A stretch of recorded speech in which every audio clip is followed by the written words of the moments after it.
Hi everyone, my name is Dr. Andrea Edelman. I'll be your professor in TSL 3080, ESOL Issues, Principles, and Practices 1. You'll be taking another course for the same or similar content, which is going to be Principles and Practices 2. So I wanted to introduce myself, and I have been an instructor at FIU for about 2 years, and before that I received my PhD in special education with a concentration in early childhood from University of Miami. My background is in early childhood special ed and also teaching students of various diversity, be it language diversity, racial, ethnic diversity, or ability diversity. So that is one of the reasons that I'm qualified to teach an ESOL course, and I have taught for several years in Miami-Dade County. And as you know, that many of our students are ESOL or English speakers of other languages, and they are learning English. And in early childhood, this is a very large issue that you will all face when you go into the field. So this class is one of the most important courses that will prepare you for teaching in the field, and especially teaching speakers of other languages, which will be about 80% of your students. So I wanted to just go over a little bit of the syllabus. I'm not going to read through everything because you can read it on your own, but I am going to highlight very important concepts that I need for you to internalize and understand. So first, I'm going to ask that you read the syllabus because you are required to take a syllabus quiz, which is not worth a grade, but it's just to make sure that you have read and understood the very important concepts that I want for you to take away from the syllabus, because we know that syllabi have a lot of different concepts, and a lot of professors will just fill them with pages and pages of what you would think is something that's not useful. So I'm going to pick apart and pull out what is especially useful for you right now, and then you can read the rest of it on your own, but a lot of it is just FIU policies and practices that I had to put in there. So I also want you to order your textbooks. We have 2 textbooks for this course. The first textbook is The Authors in the Classroom, which is the Ada and Campoy. You can find this anywhere that you're comfortable with buying it. You can buy it through the FIU bookstore, which might have a markup. You can buy it through Amazon, or wherever you find that you get the best deal or it comes quickly. You are going to need this book ASAP. So please do try to get it as soon as possible, and if you can get an electronic version where you get it immediately, that would be ideal.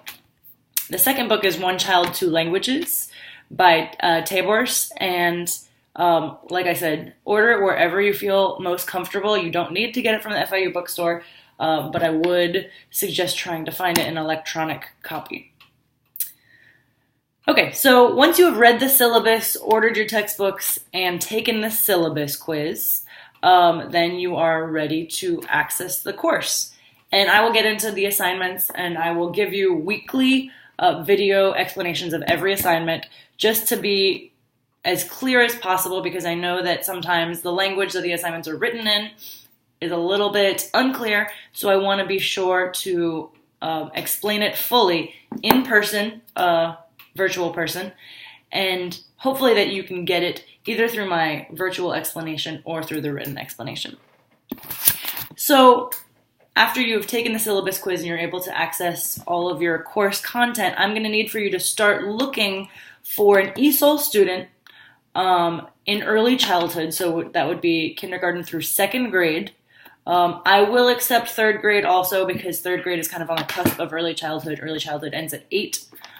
So there's some 8-year-olds in 3rd grade. But you're going to need to find a student that you can work with for the case study. And the case study is going to be one of your major assignments. It's going to be a Taskstream assignment, so it's something that you need to put on your priority list as very high. So definitely start looking for an ESOL student now. I have a form that you will need a caregiver or the parent to sign and give consent that you're working with their child, and then you're all squared away. So the purpose of this class is to introduce the issues, the principles, and the practices of teaching English to young speakers of other languages. Now, this is an early childhood course. We're always going to be talking about younger kids. Early childhood is birth through 8. So I want to build your foundational knowledge of the concepts that are necessary for you to teach English to second language learners. Sometimes they are acquiring their first language and their second language together, so it can get very complicated in early childhood. So you'll see that the content is not the easiest content. However, I'm going to help you through it, facilitate your learning of it, and really just try to solidify your knowledge as best as we all can together. So don't get too nervous. It's hard content, but it's something that is going to be really useful for you when you're in the field.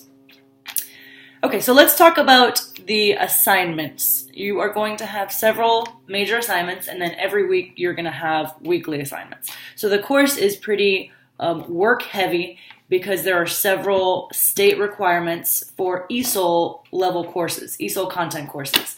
So all of these requirements are addressed in your major assignments and your weekly assignments. Please pay careful attention to all of the due dates.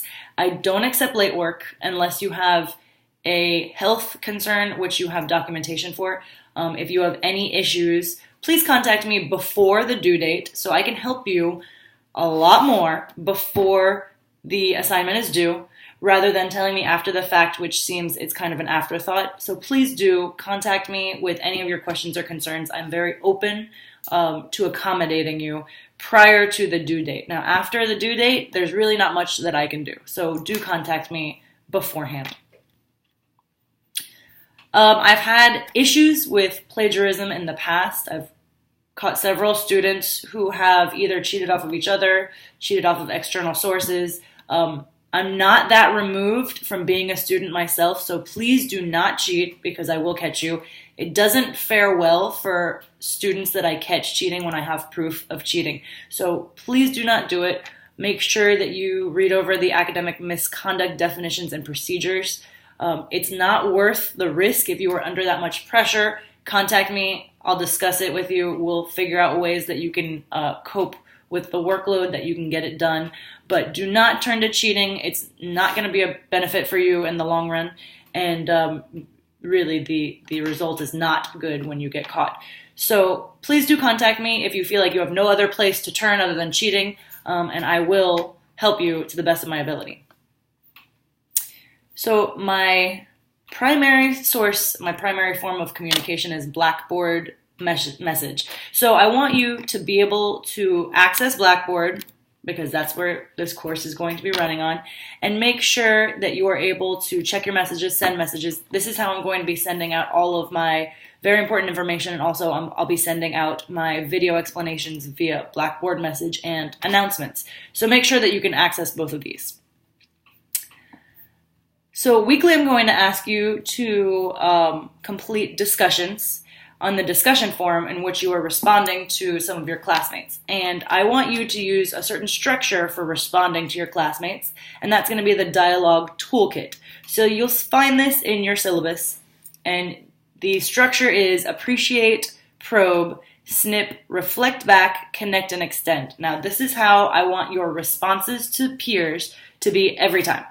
If it doesn't follow this structure, then I cannot give you credit for it. So I don't want to mark you down because you just said, I agree, I disagree.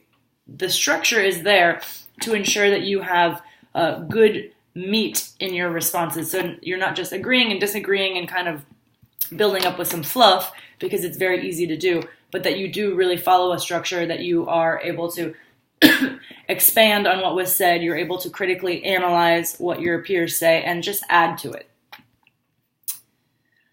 All right, you have Taskstream assignments for this course. There will be 2 Taskstream assignments. The first is the displacement web quest, and the second will be the case study report. They're both due further towards the end of the semester. So you're going to want to register for Taskstream if you have not already. And just be advised that if you do not upload these assignments to Taskstream, I can't grade them, meaning you cannot get credit for them. So this is how the state monitors that we are doing what we need to be doing as a university and an institution. I did talk about all of the state requirements for this course. That's why we have Taskstream, because the state needs to see that you are actually learning what we need to teach you for teaching ESOL students. So you'll have 2 Taskstream assignments that you're going to be uploading, and I will get further into those assignments and I will explain them in depth, so there's very little questions on what I'm expecting of you. So there are major assignments 1, 2, 3, and then you have 2 exams. So the first major assignment is a displacement web quest, where you're going to demonstrate your understanding of an issue facing minority students with different languages and language learners in respect to displacement, immigration, and refugees. So you're really going to try to get into the perspective of these students and all of the issues that they're facing. So it might be a controversial issue, it might be something that's very of interest to you because, I live in Miami, some of you may not, but these are very real issues in Miami and also around the country, but particularly here. So I want you to pay close attention to issues that are more relevant to your area. And you're going to be doing this in a group setting. So I will be creating the groups for you. And you're going to have to use your methods of communication, collaboration in a virtual way, because you most likely will not be living in the same area as all of your group members. So just like you're able to complete a course virtually, you'll be able to complete a group project virtually and divide up the work and then be able to check each other's work and work together in a collaborative unit.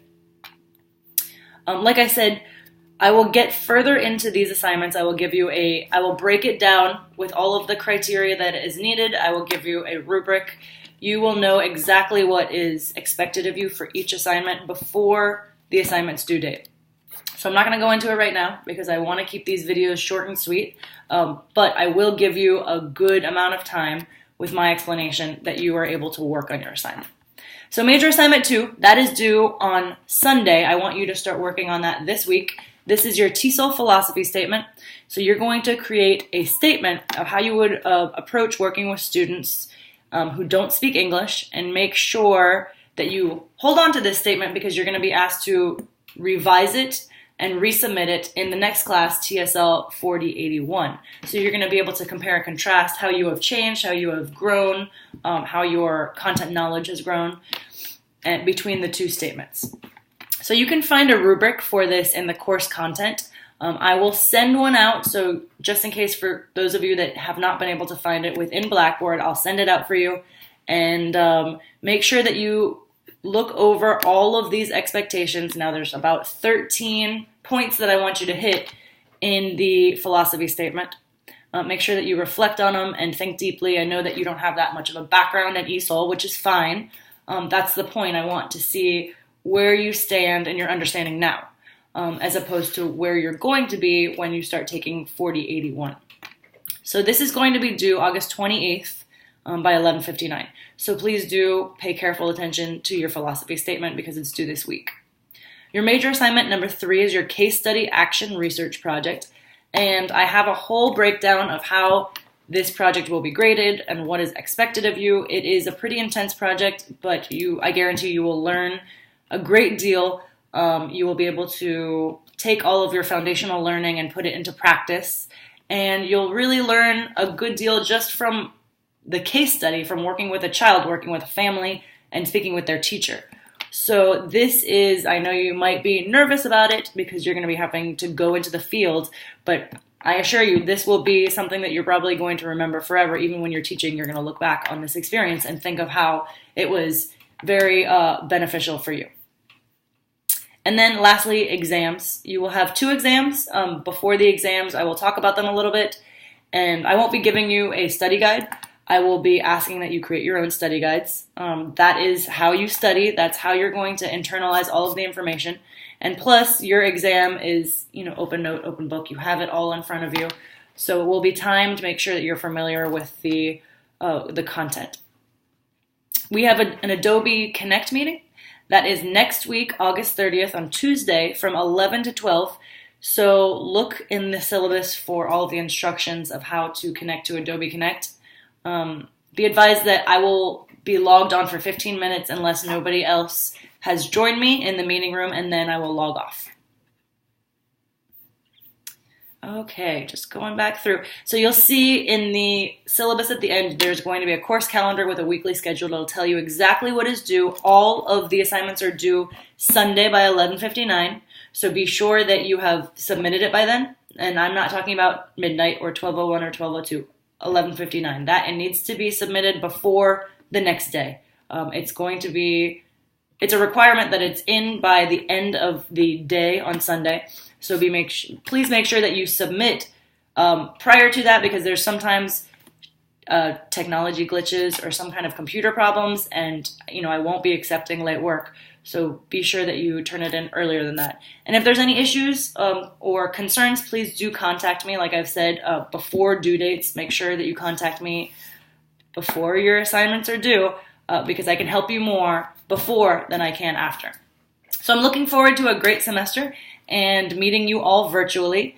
And please do contact me with any questions or concerns.